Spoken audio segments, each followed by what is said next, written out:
खोर्धा जिला बाणपुर ब्लॉक अंतर्गत भेटेश्वर ग्राम पंचायत बालोई ग्राम श्री श्री भगवत देवଙ୍କ पीठरे 14/1/2026 रु 15/1/2026 तारीख 2 दिन धरी पवित्र मकर मेला अनुष्ठित हो जाइछि। एही पवित्र मकर मेला रे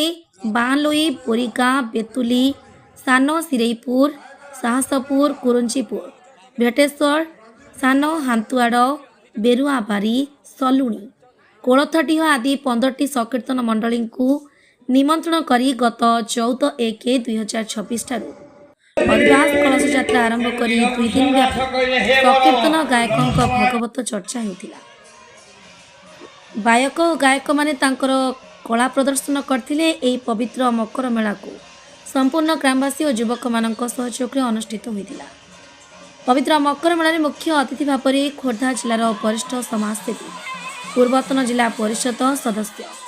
दुष्मंत हरिचंदन और बाणपुर ब्लॉक अध्यक्षा अमरेन्द्र रणसिंह, स्थानीय सरपंच सावित्री भोल, पूर्वतन सरपंच युव नेता समाजसेवी जितेंद्र भोल उपस्थित थे। कृतित्व हासिल करिथिबा गायक और गायकों को पुरस्कार वितरण करथिले। परे परे श्री श्री भगवत देवଙ୍କୁ तोड़ विमान में विराजमान कराई ग्राम परिक्रमा नगर कीर्तन करथिले। एही मकर मेला बाणपुर अंचल महत्वपूर्ण मेला होइथिबारु आखपाख अंचल हजार हजार भक्त श्रद्धालुओं समागम होइथिला। मुख्य अतिथि दुष्मंत हरिचंदन और बाणपुर ब्लॉक अध्यक्षा अमरेन्द्र रणसिंह और सरपंच सावित्री भोल पुष्पांजलि अर्पण करी अंचलवासी मंगल कामना करथिले। ग्रामवासी माने समस्त भक्त श्रद्धालुओं पई अन्न प्रसाद व्यवस्था करथिले। खोर्धारू प्रबोध कुमार विश्वालଙ୍କ रिपोर्ट एमएस न्यूज।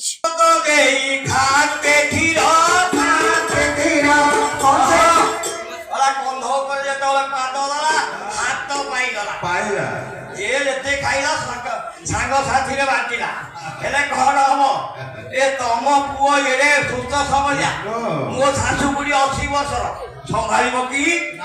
मुहमारी तले पड़ा बुढ़ी मुहमारी के तले पड़ा हाथ लगी शिका नहीं भूमि पाद छाड़गला ये तो सात पुरुषिया आनंद बड़ शिका तुम पुअर ओजन संभाल कि छिड़ा मोर शिकार बुढ़ी दौड़ी छिड़गला नदी पात्र पड़ी भागीगला जहाँ तो खाइला खाइला परिशेषे मो पुअर सर्वांगे शाशु बुढ़ी सर्वांगे बोली दे एक कथा कौन मिछ कि जन को 5 जन कहे कथा सरी निश्चित विश्वास करेंगे तेणु कथा देने जाना ठीक अच्छे तुम कथा मानिली मु तुमको कथा दूसरी जदि मो पुओ किसी अनीति कर चोरी कर चाबी पकड़ मो निकट को आस हेला कर से मो पीढ़ी यमुना को जाइए कृष्ण आसी चोरी कर देखीदेला कृष्ण चोरी कर दृष्टवा चुआर बुद्ध सांगे सांगे द्वार में बापद कर दौड़ी गला कहला राणीमा तुम्हें कही वर्तमान कृष्ण को सम्मानस्पद आज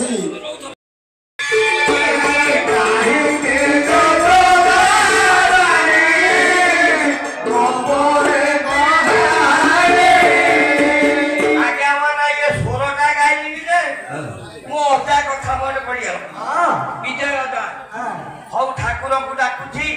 अजा तुम जो जीव भल जीव हेले ऊपर कि मत अकुत मत सुधु कहीं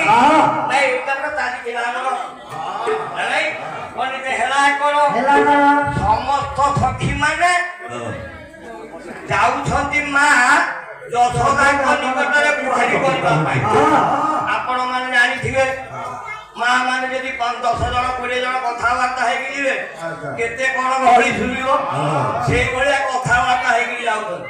से कौन खाली जाऊँ मोर पूज्यस्पद स्वर्गत गुरु लोकनाथ कौन लिखिले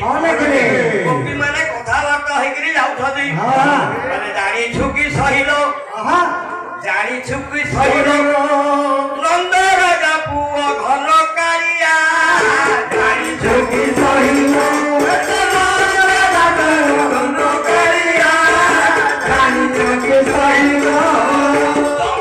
घाटिया भरत पति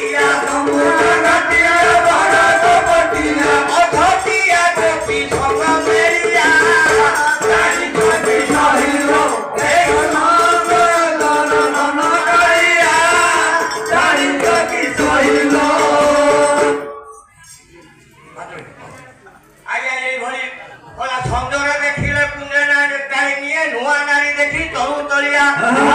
ଲୋକନାଥ କର କେଉଁ ସକଳା ଆବାଦନ କମ ଏକ ପାଳିଆ ଜାଣିଛ କି ସହିବ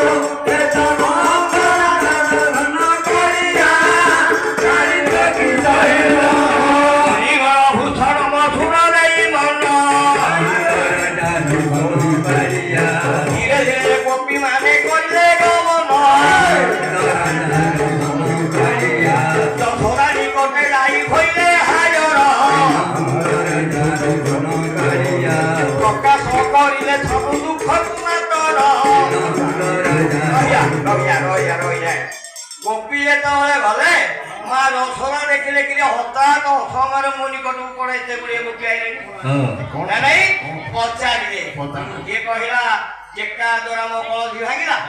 କିଏ କହିଲା ଆମ ଘରେ ବସି କ୍ଷୀର ସର ଖାଇଲା କିଏ କହିଲା ଯମୁନାକୁ ଯିବା ସମୟରେ ହଇରାଣ କଲା ସବୁ ଶୁଣିଲେ ଯଶୋଦା କହିଲେ ସବୁ କଥା କହିଲେ ମୁଁ ବିଶ୍ୱାସ କରୁଛି ହେଲେ କ୍ଷୀର ସର ଖାଇବା କଥା କହିବନି କାହିଁ କହିଲ ମୋ ପୁଅ ହେଲା ରଜା ପୁଅ କହିଲ ମୋ ଘରେ ଏତେ ସର ଲବଣୀ ଖାଇ ମୋ ପୁଅକୁ ଅଣ୍ଟୁନିରେ ପୁଣି ତମ ଭାନକୁ ଭାବୁଛୁ ଚୋରି କରୁଛି ଏ କଥା ଦାଣ୍ଡରେ ଦଶଜଣଙ୍କୁ ପଚାରିଲେ ବିଶ୍ୱାସ କରିବେ କି ଆବାକ ହେଇକରି ରହିଗଲା ଗୋପୀ ମାନେ ରହିଗଲେ କାହିଁକି ବଡ ଲୋକ ଗୋଚର ନାହିଁ ଘରକୁ ଶୁଣିଲେ ଠିକ ସେଇ ସମୟରେ ଆଉ ଗୋଟେ ଗୋପୀ ଦୌଡ଼ି ଆଇଲା କହିଲା ରାଣୀମା ଏମାନଙ୍କ କଥାକୁ ସିନା ଫାଙ୍କି ଦବ ବର୍ତ୍ତମାନର ଘଟଣାକୁ ଆପଣଙ୍କ ନିକଟରେ ପ୍ରକାଶ କରିବ ନିଶ୍ଚିତ ଭାବରେ ତୁମେ ଗ୍ରହଣ କରିବ ଗୁରୁଦେବ ପୂଜ୍ୟସ୍ପଦ ଗୁରୁଦେବ ଲୋକନାଥଙ୍କର ଲେଖିଲେ